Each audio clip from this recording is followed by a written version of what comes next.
Hey guys, it's the Melblade 5. Welcome back to more Super Mario Galaxy 2. Last time, we continued through World 5, doing all that we could do at the Upside Dizzy and Slip Sand Galaxy for the time being. And this time, I am hopefully going to finish World 5 because there's not that much left and not very many long missions left to do as well, with the last of the regular galaxies opened up to us right now, the Shiver Galaxy. Another one of this game's infamous galaxies for one small detail. In Prince Bacante's peppery mood.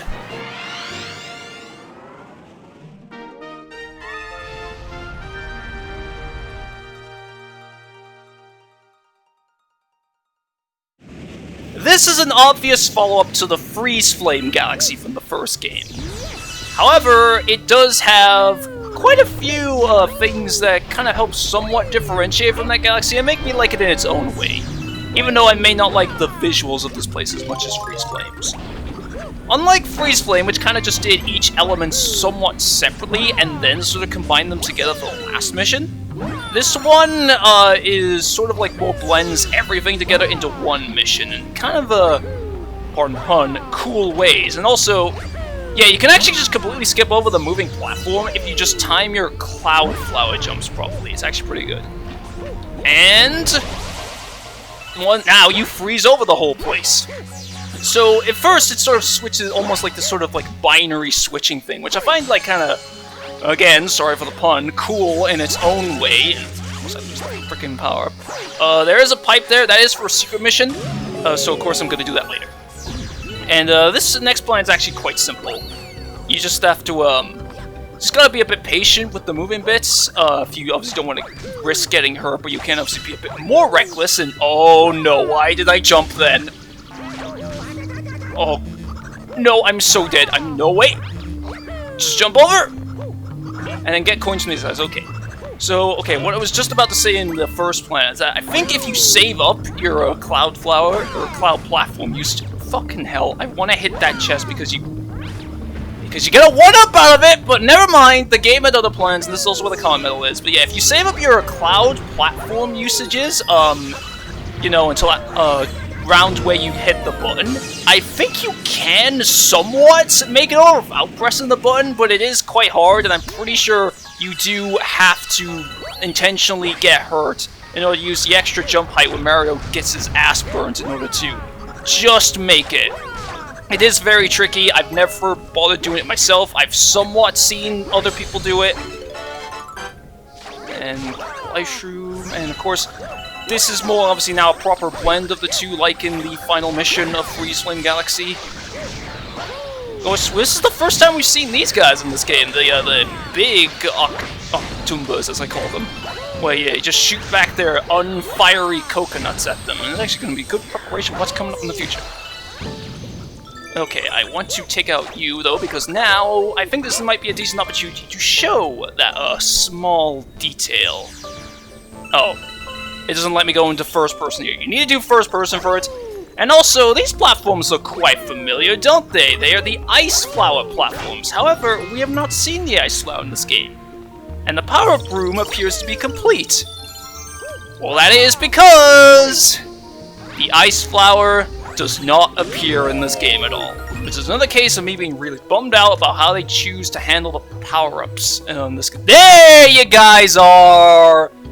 The infamous Easter egg of this place. You have these free silhouettes where if you zoom in on them, they have eyes, and they are watching you. And I believe that if you look at this place from different parts, they can actually appear on different areas of this sort of cliff over here. So they are also moving! Yeah! And, well, after I finished talking to him, we finally made it deep into enemy territory. Prince Bacante is right over there. Don't know if I'm shaking because I'm cold or scared. But also, in the game's files, those silhouettes are referred to as Hell Valley Skytree. Now, I believe Hell Valley is actually the internal code name for Shiver Galaxy, and Sky could refer to how they appear in the skybox, so that makes sense. But what the fuck is the tree part? nobody knows, and nobody even knows what those things are supposed to be.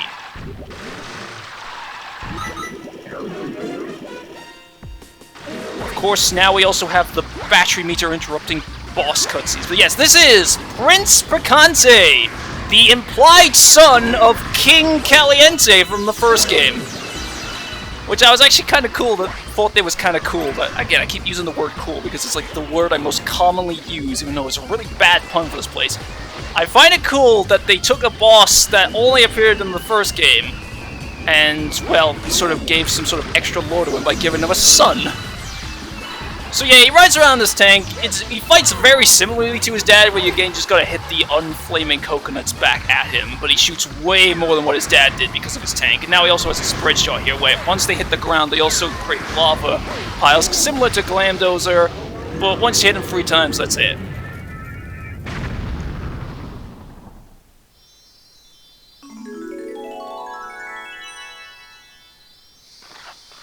And let's get out of here before whatever those trees are start messing with us.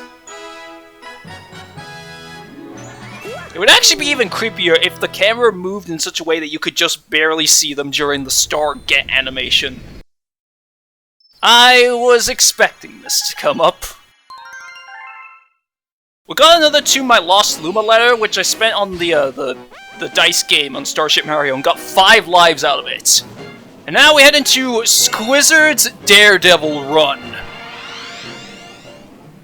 This one I do feel a bit nervous about. I don't really think it's that hard of a mission, because Squizzard himself isn't that hard of a boss, but the sinkhole does make us a bit tricky, and as such I'm kind of worried I'm gonna fuck this up a bunch, especially knowing my luck.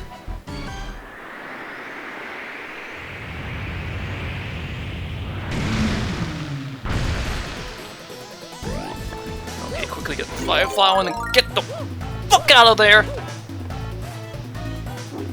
I'm gonna be a little bit more dodge happy for this.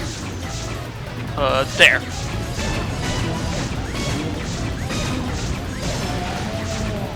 Pretty sure, yeah, you can destroy the regular sandballs. I was pretty sure of that. I just never really got to see that during the first. Oh Jesus! When did I lose the Fireflower? Yes, okay, this is actually the perfect spot for me to get into. And come on, keep going. Keep going. Why is there this stupid cooldown all of a sudden? And now it's gonna be the cannons.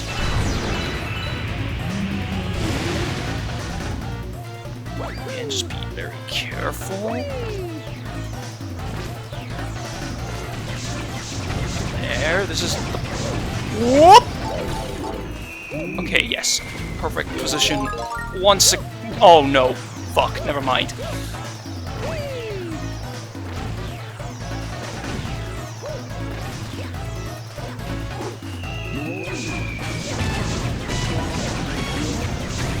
Okay, that one spike ball was really scaring me there.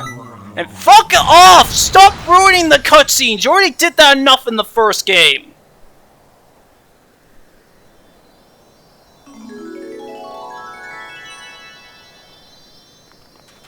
Let's be done so I can hopefully go to the secret mission of Shiver.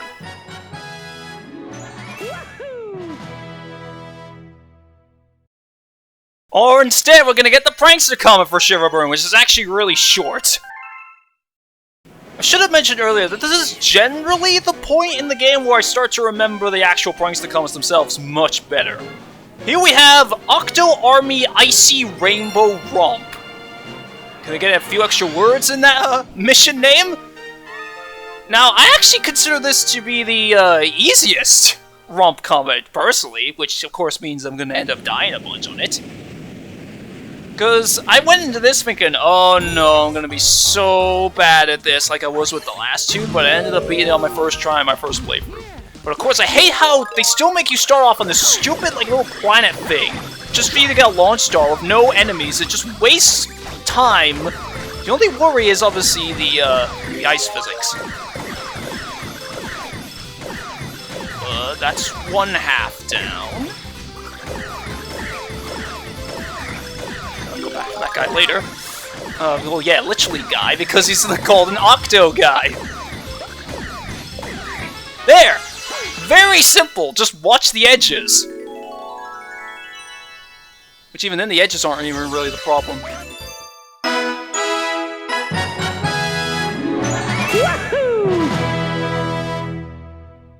Now for the secret mission, finally! It's another one of these with the chimp! You got the time? Taking time to take on the chimp? Hope you like to skate, pal, cause here you're gonna need to skate and bump as many gummits as you can. Avoid the spiny gummits though. Or don't. Let's see what you got. Okay, if you can score 600 points or more, I'll give you a star. Maybe. This follows the same pattern as the one we saw back in Freezy Flake. But you know, we just got a bigger point requirement to get now.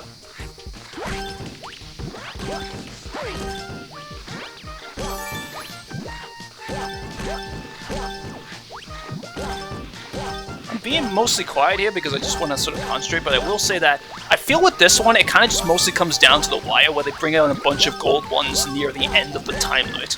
Or, you know, during the, like, the later ones after, like, they all just disappear and shit like that.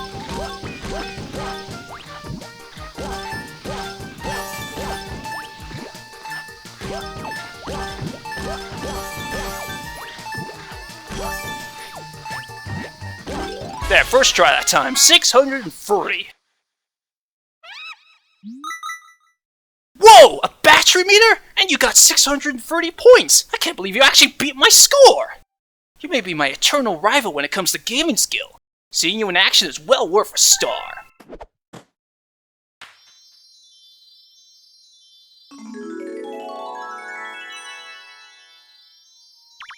Wonder what it, great. I want to see what he says this time. So 630 points, eh? Why don't you come back next time and try to top that high score? No, thank you!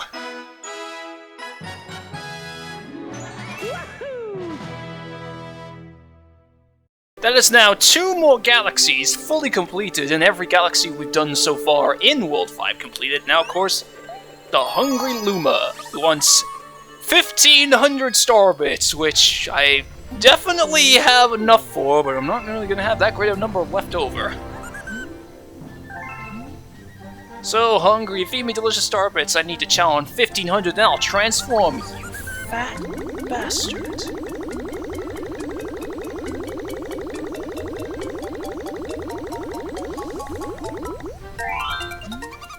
That's stuff. Oh, so full. I think I'm about to transform! No, now that I think about it, this is kind of making me think of that, I believe it's the American Yoshi's Island advert, where the advert is just a dude eating so much food that he explodes? And that galaxy we just unlocked, and also another galaxy I quite like. Mainly again due to aesthetics, and kind of wish we get to explore more once you see the name, is the Fleet Glide Galaxy. It's like they took the Dreadnought Galaxy and combined it with the number 3 Thunderbird. Squizzards Wild Battlefield Glide.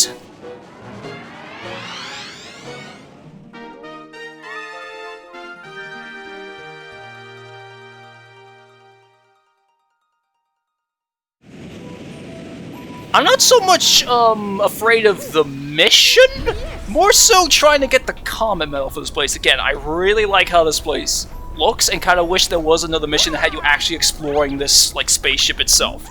It's kind of what I imagined for like one of the the battleships fighting in my like updated Space Storm idea.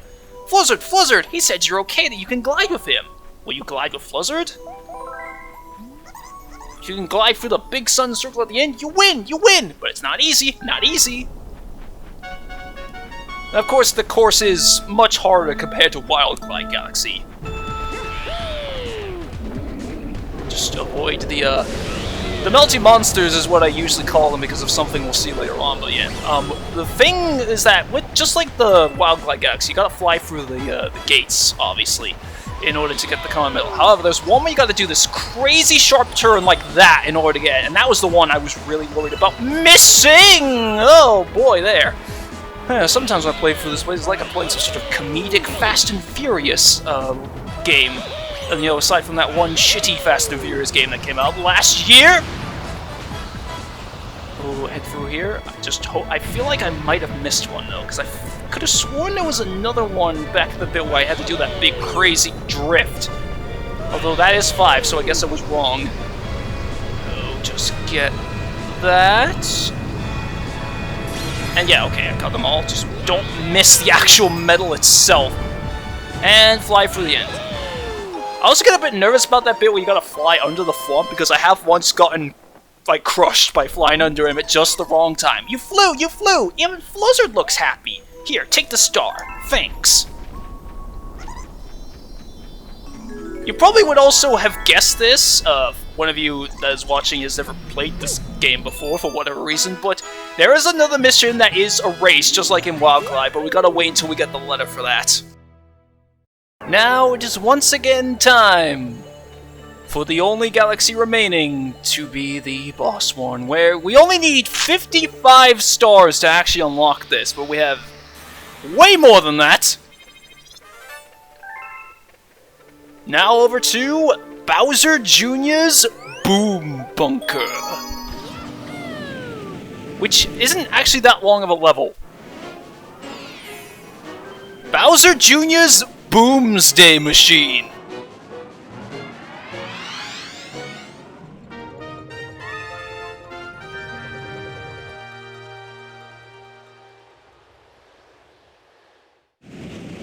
The cool thing that I like about the beginning of this galaxy is that we have the remains of Mega Hammer here. And I think that this robot thing looks like it could reactivate at any second. Yikes! Don't worry, it's broken. However, his explosive nipples are still active, and you have to use that to lure a bullet bill over the glass case here to this cannon that he apparently had on one of his hammers somehow. But quickly, before I go in there is a one-up dice where, you know, the head originally was connected to the body. And I get a life out of it. In the cannon, you want to aim, obviously, for the big target, and when you hit the target, other than, you know, just not flying off into space and dying, you get a 1-up. However, you can actually hit the boomerang bros with it if you want to, but of course I didn't do that because you don't get a 1-up out of it, and of course they are a much smaller target, so I'm more likely to miss with my shitty aim. And yeah, like what I was just saying before, this is actually a pretty short galaxy, like going on the way to the boss. Like, it's only like 4 planets on the way, and the very next one they're about to come into is an extremely short one. All it is a checkpoint and another cannon to launch you elsewhere. That's it. It's almost like the beginning planets on the stupid Romp comet missions. Okay, I always get a bit nervous with this one because I have had a history of just barely missing it, and I didn't even hit the target right. Great! But this is also where the comet medal is. And also, as you kind of saw in the preview, there are a bunch of cloud flowers here, which you need in order to get across this gap, because I'm pretty sure it's impossible to get across there for any of your natural means. Because, like, a long jump just barely does not make it. Take care of this, and now we are already at the end.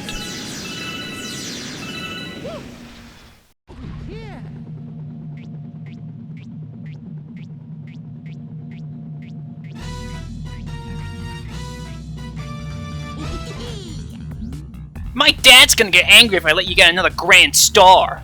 Time to break out my boomstay machine. I'll just relax in my comfy cockpit and watch you go boom.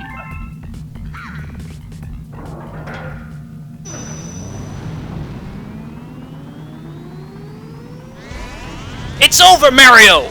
I have the high ground! You underestimate my power. Now I have the high ground. And that is precisely what you need to do to get on top of the Boomsday Machine and smash it open! However, you don't want to stay too long on top of that, otherwise he will electrify like what he's doing right now.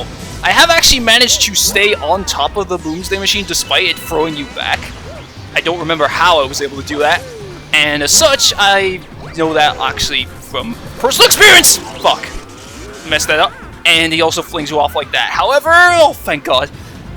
I do know he can also potentially fling you off of the actual stage, and you die that way. It's kind of annoying, and yeah, when he sucks, when he uses like the fan things, he sucks in all the clouds, both your existing cloud platforms and the ones that you already you know, the ones that are already there at the start. Thank God. Now on to the third phase. The Boomsday Machine is now mobile. And I would consider this part to be actually kind of tricky. Mainly because of the fire bar that it has around the bottom. With it now being able to move. And also because now you gotta make your way even higher up there. Wait for you to be done with that. I'm trying to get back up here. Also, if the cloud platforms ever get hit by those electric balls, they are instantly destroyed, so be careful for that. And get over here. Okay. Just gotta be careful here. When it comes to him sucking everything up, a good thing to note is that if you are directly above him, that actually does not affect any cloud platforms.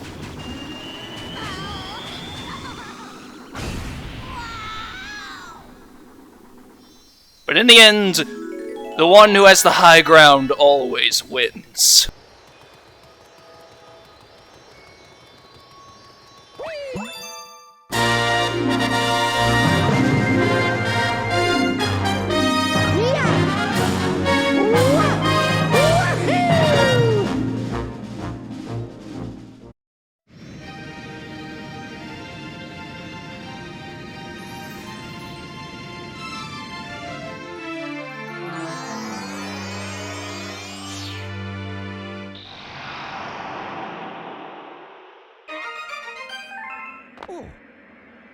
I actually had a previous attempt of that went wrong because the game soft-locked as soon as I reached Bowser Jr., where it wouldn't let me get past the first text box.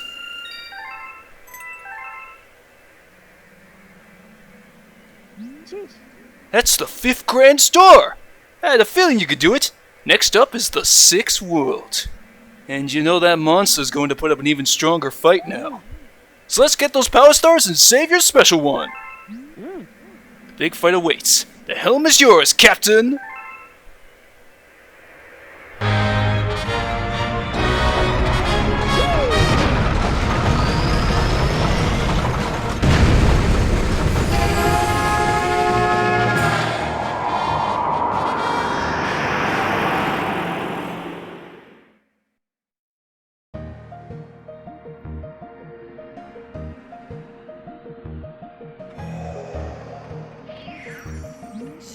The battle draws near. Do your best, and let's get him this time.